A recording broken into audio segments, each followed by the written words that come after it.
Est-ce que tout le monde m'entend bien? Nina. Oui, on t'entend. Ok, super. Bienvenue tout le monde. Je suis ravie de vous retrouver et d'avoir l'honneur d'entamer avec vous cet après-midi d'échange. J'ai une bonne nouvelle pour vous parce que cette première intervention de l'après-midi va être très, très interactive.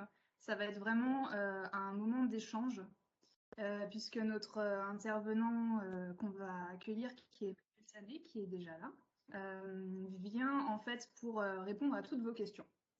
Donc l'objectif vraiment, ça va être que vous puissiez poser toutes vos questions dans le chat et c'est un temps de parole pour vous.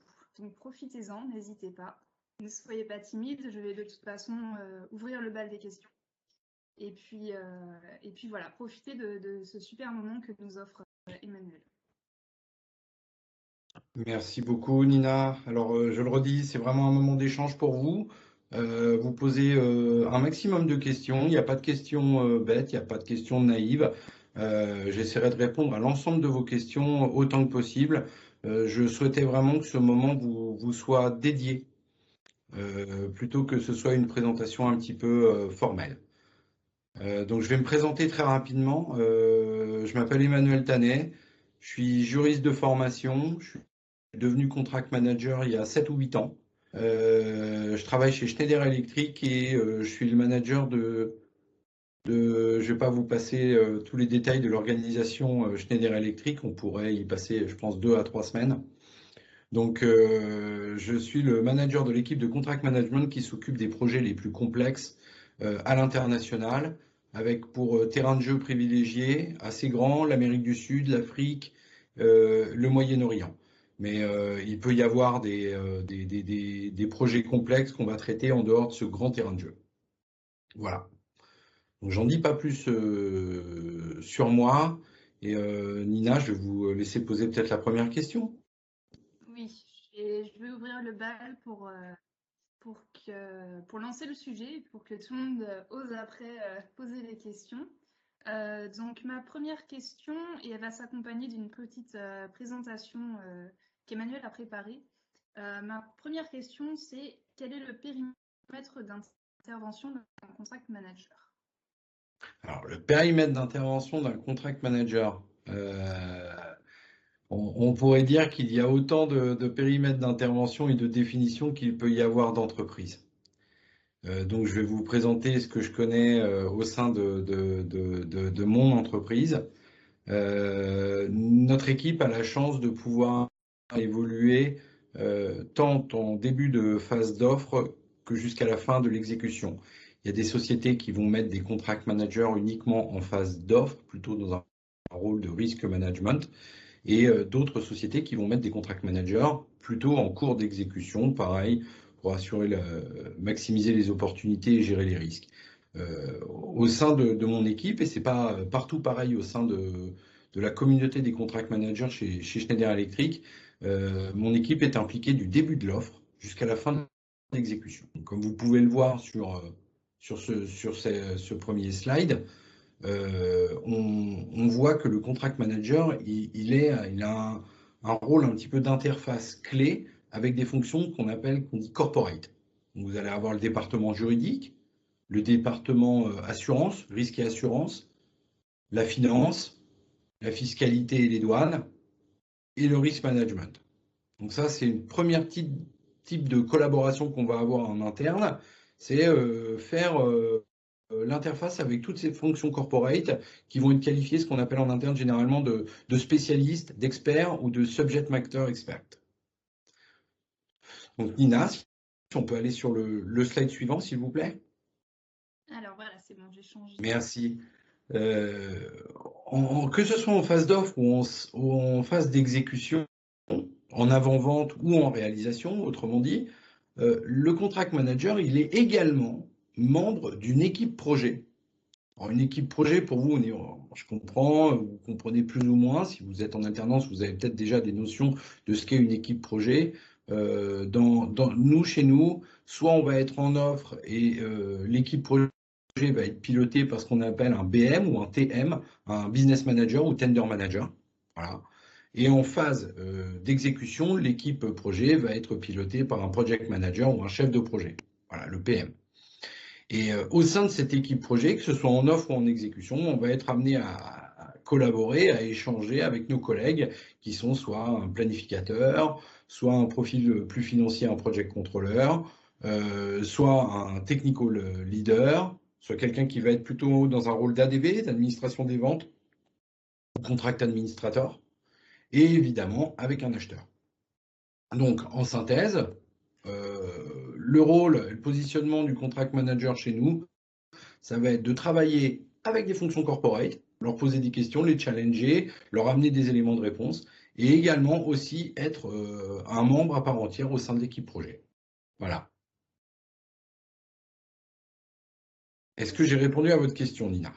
Oui, très bien. Et merci pour ce support qui est très clair et qui permet de bien comprendre, et aussi ça complète bien ce qu'on a vu ce matin. Donc c'est super. Je vais enchaîner sur un autre sujet puisqu'on va passer sur le thème de la contractualisation à l'international. Et ma deuxième question, ça va être quelles sont les principales spécificités lorsqu'on fait appel à du business, du business à l'international plutôt qu'en France? Et on va en profiter pour faire passer un petit sondage pour les participants. Alors, j'ai déjà noté, je vais répondre à votre question sur les spécificités du contract management à l'international.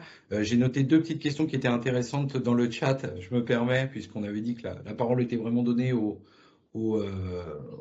participants. Il y a une première question qui était: est-ce qu'on intervient sur des contrats supérieurs à 10 000 euros?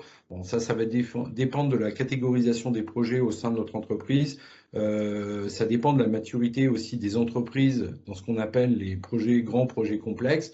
Au sein de mon équipe, on va intervenir sur des projets qui vont être compris sur le secteur de la défense à des montants qu'on va qualifier d'assez bas, aux alentours d'1 million, 2 millions d'euros. Mais sur d'autres types de projets, on va intervenir seulement à partir de 10 millions d'euros jusqu'à 500 millions d'euros. Mais si vous travaillez dans des entreprises de type génie civil ou de grands projets d'infrastructure, on va vite atteindre des milliards d'euros. Donc ce n'est pas le cas dans notre entreprise, mais on définit toujours des seuils d'intervention. J'ai noté une autre question, je crois, de la part d'Adeline, qui était challenger les fonctions corporate concrètement. Qu'est-ce que ça veut dire? Adeline, merci de poser cette question. Je pense qu'elle est hyper intéressante, puisqu'on va dire, si je donne un exemple, on a des règles à respecter en interne qu'on va qualifier de règles d'or ou platinum, golden rule, silver rule. En fonction de si la règle est respectée ou pas, on va aller chercher un niveau d'approbation chez telle ou telle personne. Par exemple, dans un contrat où les dommages indirects sont illimités, ce qu'on ne souhaite absolument pas, il faudra que j'obtienne une autorisation du groupe CFO. Donc ça monte tout de suite au niveau 2 du groupe, parce que ce sont des engagements très, très dangereux. On a le même type de règles en matière d'export contrôle, on a le même type de règles en matière de cession de droits de propriété intellectuelle. Voilà, je vous donne le cadre des règles. Et par exemple, en négociant un contrat, on va nous dire, le client va exiger qu'on paye au maximum 20% de pénalités qui vont être libératoires. Or, notre règle, c'est de dire, ben non, vous n'avez le droit qu'à 10% et vous êtes en dehors des clous. Après, on va essayer de challenger la direction juridique en lui disant, oui, certes, mais en lui démontrant que, en fonction de comment on a splitté notre contrat, comment on applique ces pénalités, est-ce qu'on va l'appliquer qu'à la partie en retard ou à la valeur de la partie en retard ou à la totalité du contrat, on va être amené à dire votre recommandation, elle n'est pas forcément opportune, ou alors on propose plutôt une autre alternative. Ça peut être également sur un schéma fiscal. La fiscalité va donner une recommandation, dire non, vous n'avez pas le droit d'intervenir dans ce pays pour telle raison, puisqu'on va devoir créer un établissement stable. Donc, comme on cherche à éviter des établissements stables, on va peut-être saucissonner notre montage, créer un consortium en local ou limiter le temps de présence de nos employés pour pouvoir rester dans les clous des règles fixées. Voilà, c'est ça. Vous le voyez, il y a donc, par rapport à ces règles dites corporate, qui sont des grandes théories, Nous, on va essayer d'arriver avec des modalités d'application très pratiques pour dire comment on peut réduire, mitiger le risque, réduire le risque ou bien complètement l'éviter. Je vois une autre question, je suis désolé, je suis absorbé par les questions. Oui, c'est super, on a plein de participation. Juste avant, je vous montre les résultats du sondage. Donc, on n'a pas eu toutes les réponses encore, mais de toute façon, les résultats sont assez clairs. On a 100% de oui. Les participants seraient intéressés à faire du business à l'international. Donc, très intéressant ces résultats de sondage. Et on va enchaîner sur une question de Céline. À l'international, l'aspect culturel peut-il rendre un contrat complexe? C'est une très bonne question, puisque quand on fait du business à l'international, il faut toujours prendre en compte euh, la culture et l'environnement de notre client. Et quand je dis notre client, cela peut concerner le client final en tant que tel, qui n'est peut-être pas notre client donneur d'ordre si on passe via une boîte d'engineering, ou on va aussi prendre en compte la dimension culturelle de notre fournisseur. Donc j'ai des exemples en tête où on va être, par exemple, une partie du projet est pilotée depuis la France, avec en interne des équipes techniques qui peuvent être basées en Slovaquie, en Espagne ou en Égypte. Donc ça, c'est notre équipe projet qui est déjà sur 4 pays différents. Et côté engineering, on va être en face de nous avec des Anglais qui ont une autre façon de travailler, avec un client final qui va être, par exemple, une JV, une joint venture, entre des Américains et, je ne sais pas, des Kazakhs, par exemple. Et là, vous allez avoir un sacré mélange culturel. Donc, il va falloir tout d'abord respecter certaines choses qui paraissent être du b.a.-ba, mais les rythmes de travail, par exemple. En Égypte, ils ne vont pas travailler le vendredi et le samedi, mais ils vont travailler le dimanche. Donc, on va essayer d'éviter certaines réunions ou faire en sorte que l'on respecte ces spécificités locales. Vous allez avoir aussi les Anglais, de manière générale, vont essayer de faire passer certaines choses de manière pas forcément franche, si je puis me permettre. Il n'y a pas de jugement de valeur du tout. Mais ils vont essayer de faire passer certaines choses en expliquant que ce n'est pas un problème, alors qu'un Américain va être un petit peu plus direct, straightforward, et ça va être peut-être plus évident de discuter avec lui. Donc la dimension culturelle est importante à prendre. Mais quoi qu'il arrive, il y a une règle d'or qu'il faut quand même retenir dans n'importe quel pays, c'est que le client reste quand même roi. Et que même si on est en phase d'offre, c'est très vrai, mais même en exécution, lorsque il y a un petit peu de friction. Et quand bien même il y a de la friction, il y a toujours énormément de respect, puisque sans ce client, il n'y aurait pas le projet. Donc certaines fois, les contentieux sont inévitables, mais on essaye quand même toujours d'arriver à un accord acceptable avant d'en arriver à des solutions contentieuses. Même si dans certains cas, il n'y a pas d'autre possibilité que d'aller au contentieux. Ok, super. Merci beaucoup pour les exemples concrets, en tout cas, parce que personnellement, pour l'exemple des Égyptiens et le travail le dimanche, je ne savais pas du tout. Donc, c'est bon à savoir. On va enchaîner sur la question de Julien. Julien qui demande, pensez-vous que le montant des projets vienne changer le rôle du contract manager? Soit les enjeux sont plus forts, les risques ont des mitigations probablement plus complexes à prioriser, mais le rôle devrait être le même. Le montant en tant que tel n'est pas le seul critère. Après, la deuxième question que j'ai envie de retourner, c'est quels sont les moyens dont dispose le contract management? Puisque si on veut faire de l'intégrisme contract management, il faudrait avoir des contract managers derrière chaque contrat, ce qui est absolument impossible dans un groupe de notre taille.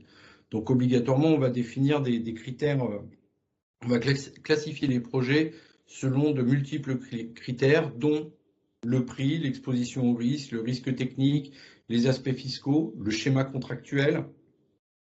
Est-ce qu'on va beaucoup sous-traiter hors du groupe ou pas? Puisque quand on produit 99% du projet, bah, c'est beaucoup plus simple que quand on doit outsourcer 40% du projet. On est à risque sur une partie hors groupe. Donc tout cela mis ensemble va ressortir une catégorisation du projet et en fonction des moyens dont dispose le contract management ou la direction, on va mettre des contract managers. Mais je suis d'accord que le prix n'est pas le seul critère, puisqu'on peut avoir des gros embêtements sur des projets que je qualifie de mon côté plutôt petits, à 2 millions, entre 2 et 5 millions, alors que certains projets sur plusieurs dizaines de millions d'euros sont des projets en fait de fourniture d'équipements un petit peu complexes, mais ne sont pas des projets complexes en tant que tels. Aller faire des services sur site, par exemple, envoyer quelqu'un faire des services sur site pour de l'installation, de la mise en service, c'est parfois beaucoup plus compliqué que de devoir produire des équipements avec un petit peu d'engineering. D'accord, ok, super, Voilà. merci. J'ai vu des questions sur achat et CM. Oui, exactement. C'est la question suivante, c'est la question de Catherine. Alors, comme le dit Adeline, c'est une question très vaste, mais très intéressante. Catherine demande à quel moment la fonction achat s'arrête et commence celle du contract manager. Alors, sur la partie achat, je pense que c'est un binôme et j'ai du mal à dire l'un s'arrête et l'autre commence. Ce sont des fonctions complémentaires, que ce soit en phase d'offre ou en phase d'exécution. L'acheteur en phase d'offre va avoir un travail d'identification des fournisseurs, va chercher dans son panel, va qualifier ses fournisseurs et ensuite le contract manager va l'aider à formaliser le contrat ou à faire certaines vérifications de l'ordre du contract management, notamment sur des aspects compliance ou fiscaux ou garantie bancaire, mise en place des instruments bancaires. En exécution, l'acheteur va animer la relation avec son fournisseur et le contract manager sera en support soit pour l'aider sur des aspects spécifiques quand il y a besoin d'interpréter une clause d'un contrat, ou bien lorsque la situation va dériver, qu'il y aura besoin éventuellement de monter un claim ou de formaliser des échanges de manière un petit peu plus écrite en envoyant des notifications. Donc, c'est un binôme où chacun a sa part d'autonomie et je suis d'accord que parfois on peut avoir tendance à se marcher sur les pieds, mais avec les acheteurs avec lesquels j'ai été amené à travailler, je crois que on est bien conscient de où commence le rôle de l'un et où s'arrête celui de l'autre. En tout cas, on y va en binôme. Ça, c'est ma vision du contract management par rapport aux achats. Ouais, effectivement. Et d'ailleurs, on a Julien qui rebondit dessus dans le chat en disant que contract manager et achat, c'est des fonctions très complémentaires et que la synergie entre les deux est très importante. Comme direction juridique et contract management, on a eu tendance à les opposer ou à dire que les uns prenaient le métier de l'autre. Non, ce sont des fonctions complémentaires. Comme aujourd'hui, on ne fait plus la distinction entre un avocat et un juriste. Donc, il faut aller dans ce sens. Ce sont des métiers complémentaires. Ok, c'est noté. Alors, on va passer à une question de Thomas qui s'éloigne un petit peu du sujet des achats. Sa question, c'est quelle gouvernance des clauses dans un contexte international? Donc, c'est bien, on revient sur le thème de l'international. Alors, attendez, je remonte pour être bien sûr de comprendre la question. La gouvernance des clauses. Qu'est-ce que vous entendez par quelle gouvernance des clauses en un pour la compliance des contrats? Avez-vous des process pour suivre l'évolution du cadre juridique? Ah, ok. Évidemment, quand on négocie un contrat, on va choisir un droit applicable. De préférence, un droit qui va être qu'on essaye de qualifier de neutre. Donc, l'une des premières choses à tenter d'éviter, c'est de se retrouver, si possible, sous la loi applicable du client, c'est-à-dire où le client se retrouve. Si je négocie un contrat avec, je ne sais pas, une société mexicaine, je vais éviter de me retrouver sous droit mexicain avec un tribunal mexicain. Voilà, bon, pour des raisons, on va dire, plus liées à l'impartialité. En revanche, il est vrai qu'il y a aussi des normes locales auxquelles on ne va pas pouvoir déroger, qui sont des normes d'ordre public et dans lesquelles on va devoir, avec lesquelles on va devoir composer et on va devoir être conforme. Pour ça, soit on a des relais locaux, une direction juridique qui est assez vastement étendue qui va pouvoir nous accompagner, ou bien on va faire appel au service d'un cabinet local. J'ai aucunement la prétention de dire que je connais le droit de tel pays sur le bout des doigts. C'est pas du tout, c'est pas mon métier. En revanche, ce que je dois faire, c'est s'assurer qu'il y ait une veille, que les bonnes personnes soient conscientes des normes qu'ils doivent avoir à respecter. Dans notre entreprise, on a des normes électriques, donc les normes électriques, ben, ça doit être bien soit les standards internationaux, soit celles applicables dans le pays en question. D'ailleurs, à ce sujet, ça me rappelle une petite anecdote. C'était dans le cadre d'un projet de ferme éolienne en Bulgarie. L'énergie produite par la ferme éolienne devait être réinjectée sur le réseau de l'utility locale. Et en fin de projet, on s'est aperçu qu'on avait un petit peu, on avait loupé une norme applicable qui nous empêchait, en fait, on avait ce qu'on appelle, on produisait un petit peu d'énergie réactive, donc une énergie perturbante pour le réseau de l'EDF local. Et là, bah, il a fallu composer avec la norme et discuter avec les autorités locales pour démontrer que l'énergie réactive que l'on produisait, qui devait être à zéro selon la norme locale, bah, elle était acceptable et ne perturbait pas le réseau. Donc oui, vous avez raison, il y a toujours cette veille à avoir et on n'est pas à l'abri d'un petit couac. Ok, super. Pour compléter, on a une autre question de Sébastien. Est-il plus profitable dans la durée de s'adapter forcément à la culture du ou des partenaires, ou reste-t-il préférable de rester neutre?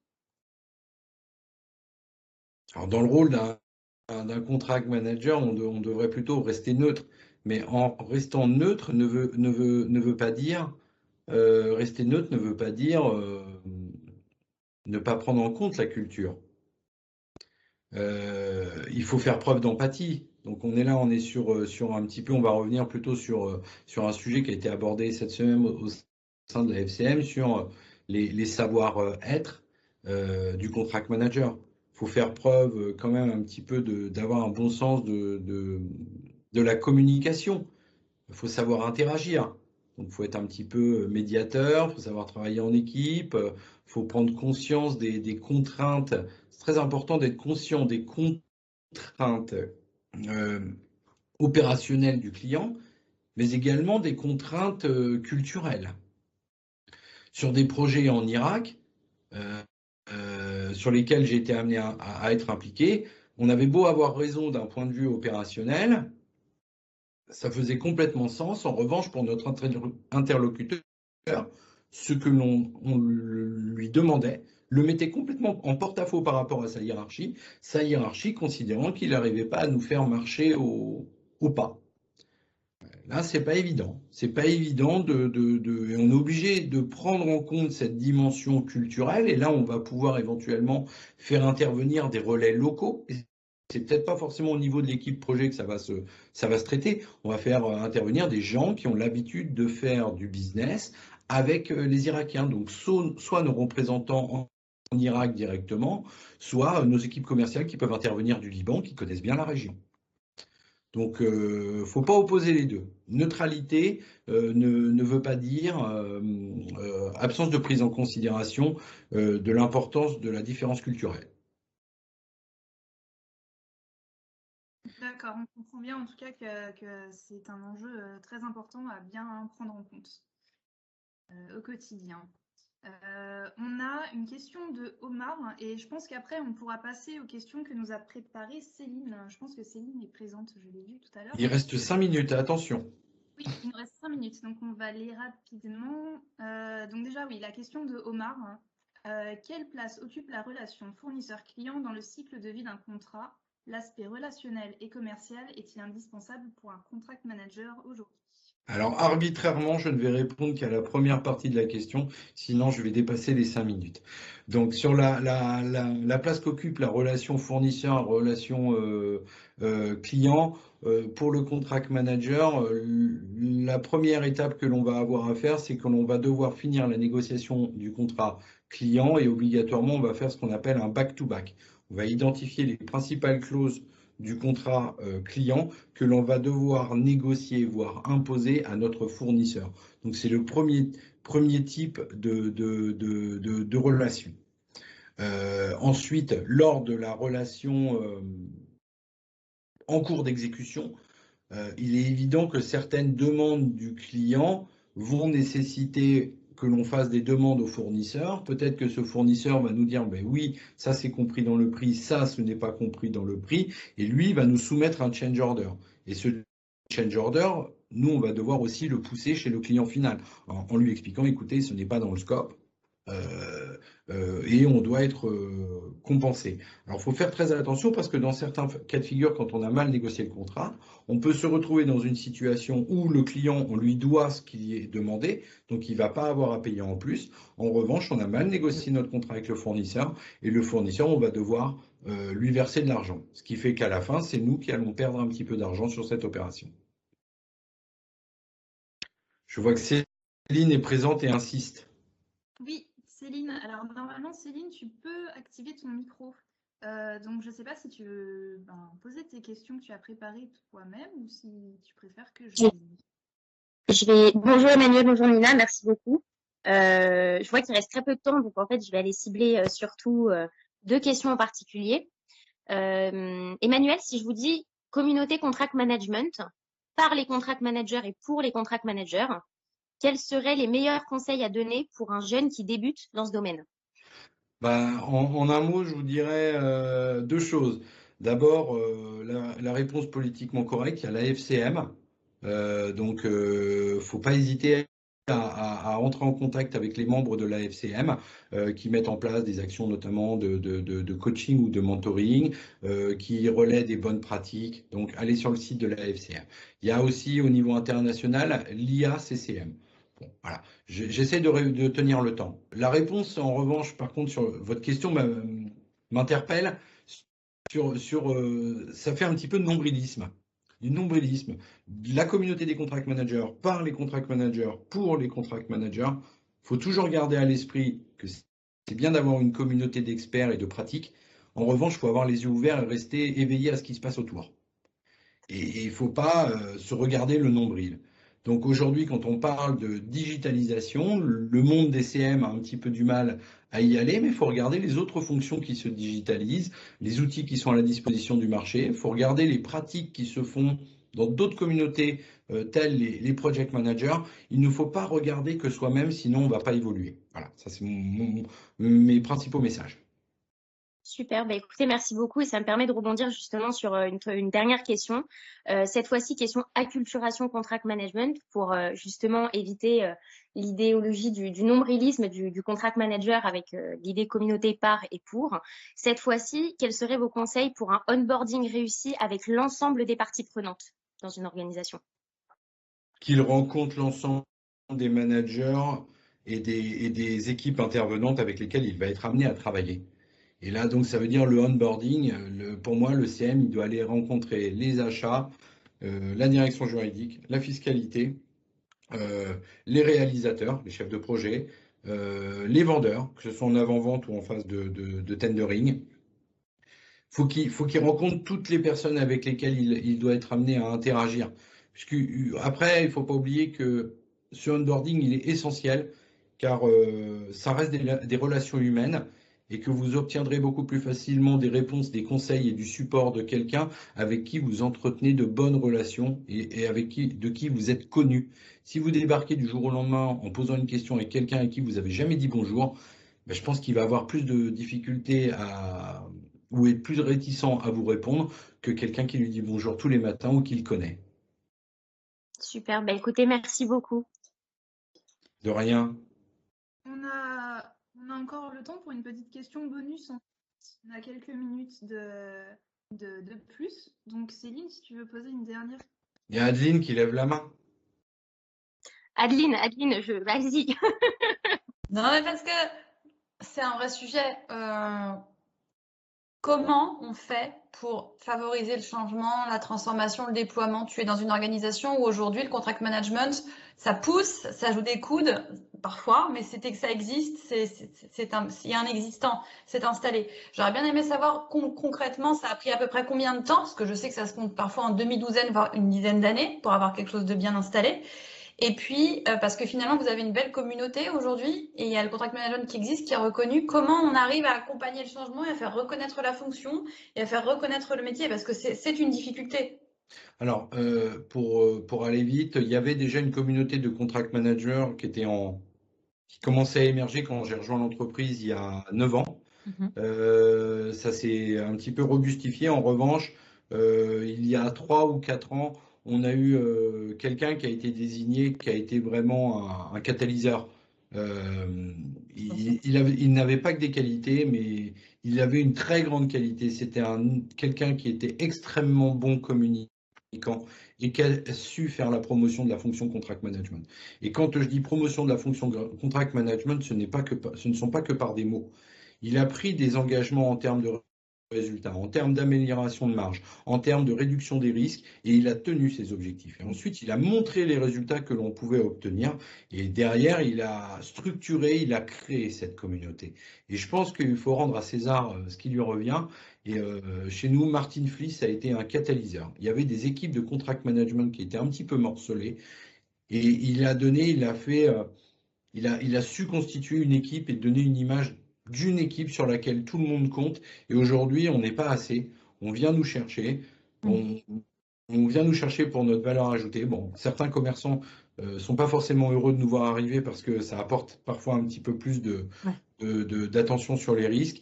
Mais la promotion par les chiffres et par des engagements pris est pour moi quelque chose de clé. Et ça peut être des chiffres très simples. Amélioration de marge, augmentation des risques, réduction des risques qui se reflètent par des reprises de provision, puisqu'un financier, s'il n'y a pas la reprise de provision, eh ben, ça n'apparaît nulle part. Nombre de personnes formées par an, et pas formées au sein de la communauté, formées au sein de l'ensemble des membres des équipes projet, mise en place de e-learning. On a énormément de choses à notre disposition. Maintenant, il faut avoir la volonté et y allouer du temps et faire en sorte que les gens qui committent ne fassent pas que commiter, mais qu'ils délivrent. Délivrer. Céline, est-ce que tu avais une autre question? Ah, super. J'aime bien cette question. Oui, la réponse est oui. Non, en soi, les deux premières questions étaient surtout essentielles et merci Adeline d'avoir rebondi aussi sur la question du temps à allouer.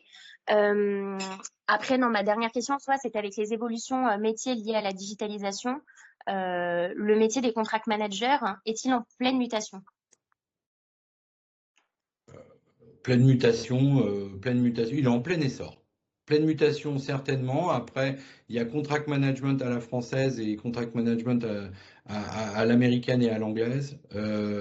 Il est en pleine évolution avec des outils, doit se doter de nouveaux outils. C'est un métier qui est en plein essor. Et d'ailleurs, j'ai oublié d'aborder un point qui me paraît essentiel pour vous, étudiants, c'est la langue anglaise.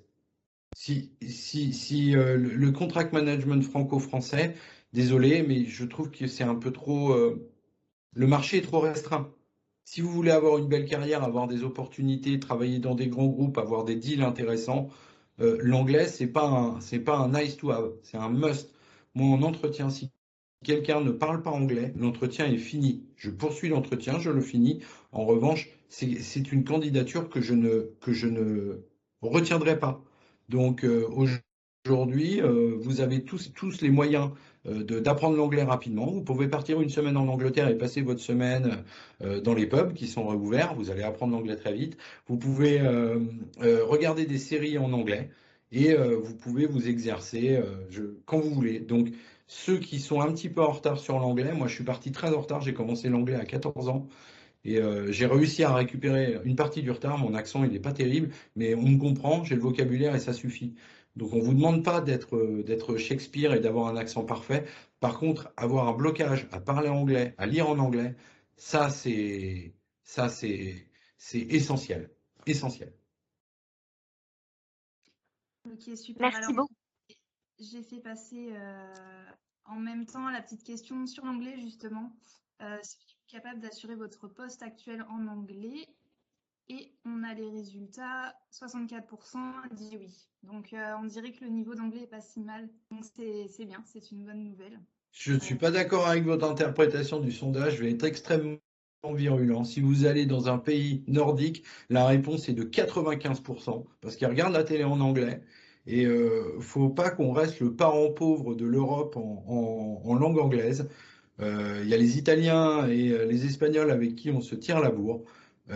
Faut vraiment qu'on augmente notre niveau d'anglais. Et il faut vraiment le prendre, en prendre conscience.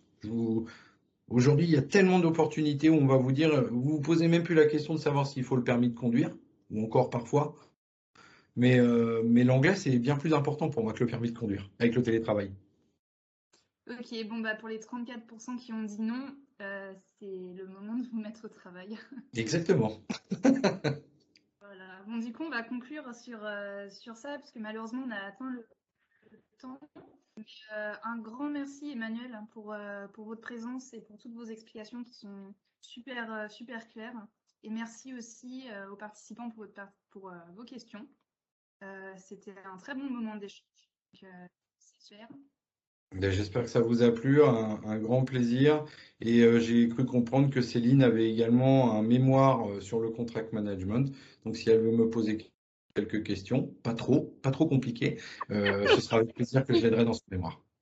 Merci beaucoup, c'est très gentil. Merci. Gentil. Je vous souhaite une bonne continuation de journée. À bientôt et bravo pour l'organisation. Merci beaucoup. À Bonne bientôt. fin de journée. Merci beaucoup. Au revoir.